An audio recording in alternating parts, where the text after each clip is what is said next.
What is going on, everybody? Hopefully you guys are having an awesome day.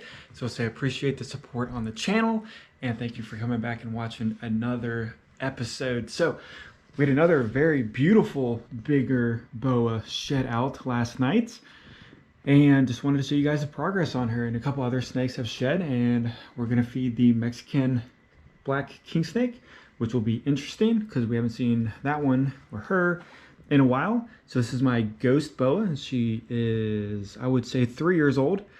And I have to say, I have my favorites. I like them all, obviously, or else I would not have purchased any of them. But I really think this is, other than the anaconda, probably my best boa. So I just really like the colors on her. I do like her temperament and her attitude. She's super sweet, super nice. Sometimes she likes to hang out a little bit too long and not really like to go into the enclosure after she's been out. But I just love the way she looks. Like I said, the colors on her, the patterns. I really like how when she's growing up, she's getting a lot of these black specklings, which just makes her look more and more unique. And I'm really liking the snakes that have those more and more. So I'm really glad that my black pastel pied is getting more of those every time that she sheds. And I just like the colorations from the grays down to her white belly, and then the blacks, the black rings around her tails. I think that's just really, really cool. So the browns, they just mix in really well with the coloration on her. This is a pretty big shed. Ripped a little bit when I was trying to unravel it, but most of all, it's a pretty clean shed. So I mean, I'm just I know a lot of people keep them. I've kept some in the past. I keep some, but most of the time I just throw these away. I know some people do artwork with them, but I really don't have any use for them. And she's growing really, really nice. So she's on medium rats every 2 weeks, and shouldn't have to bump her up into larges for probably a while. But just really like her. And I know some people are getting into the ghosts. I think they're very underrated just because they're they're not that bright and they're not that dark either. So I know a lot of people like the super bright, the sun glows, and then the really dark stuff like the IMGs, which there's absolutely nothing wrong with either one of those. It's just nice to see people getting into the ghosts, because I mean, they do have the super ghost form and stuff like that, but I just really, I don't know, I just personally, I like them. So we'll close these up. The albino's doing very well. Got to clean her cage, the normal, and then we saw the Argentine on the last video, and she just shed out. So we'll swing this around, and these snakes over here are doing really well. I know a lot of people don't really like the ball pythons because they are everywhere, but we have the Superfly clown, and then some of you guys saw this label yesterday, Enchi Yellow Belly Fire Pied, which looks really, really nice,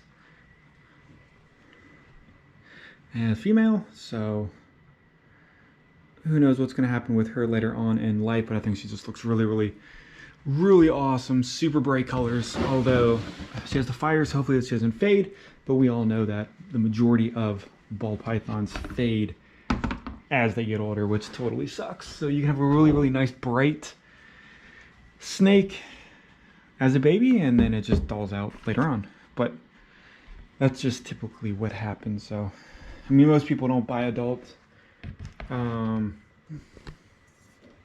snakes anyways, unless it's like a rescue or possibly breeding. So we're gonna feed, well, that's a big meal. We'll see if she eats it. I don't know if she'll eat it or not. So I got a whole bag of these small quail. They were supposed to be for my green anaconda Mountain Dew over here, because she was not at the time eating mice or rats. I've had her for a year and she's been on birds the entire time, so I figured if I just fed her a small bird and then daisy chained it with a rat, she could get accustomed to eating rats and having the taste of rats. But just like my other anaconda, all of a sudden she didn't want birds, and then all of a sudden she ate rat. So I have no use for these smaller quail, and I really don't want them to go to waste. So they are in the freezer.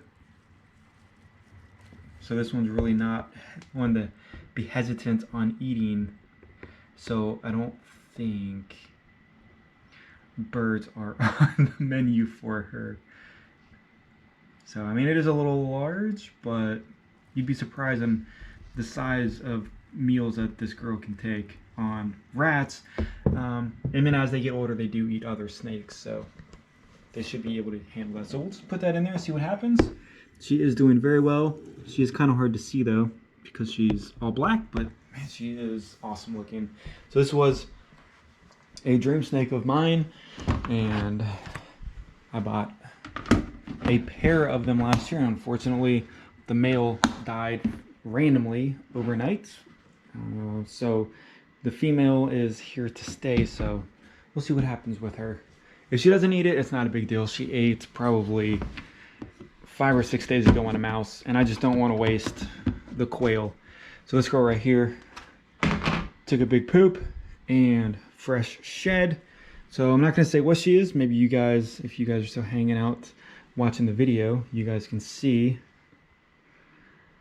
or tell me what you guys think she is. So she's got black eyes, really nice pattern on her head, and very, very, very nice bright yellows down her spine and on her back, and then it goes into the whitest color. So I'll have a whole episode on my ball pythons, but maybe you guys might want to guess what she is.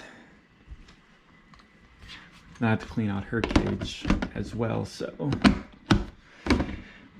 couple stuff going on. And then the Burmese, she totally destroyed her cage, and I mean, like, massive poop, smeared it all over the place. So I had to take everything out. I had to take this whole thing outside, and I had to soak it down, and I had to spray it down with the hose because it was pretty gross. She is getting into the bigger meals now, so she's been feeding on small rats to, I wouldn't say mediums, but like the in-between stage, and she's growing really, really nice. And then my Motley is in shed. We haven't seen her in a while. We'll just take this down because it's kind of weird to see.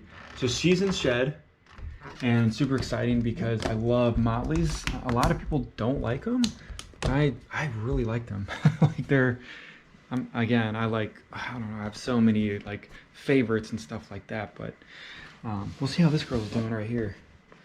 The mean one, giving you guys updates on her, daily, I guess, updates.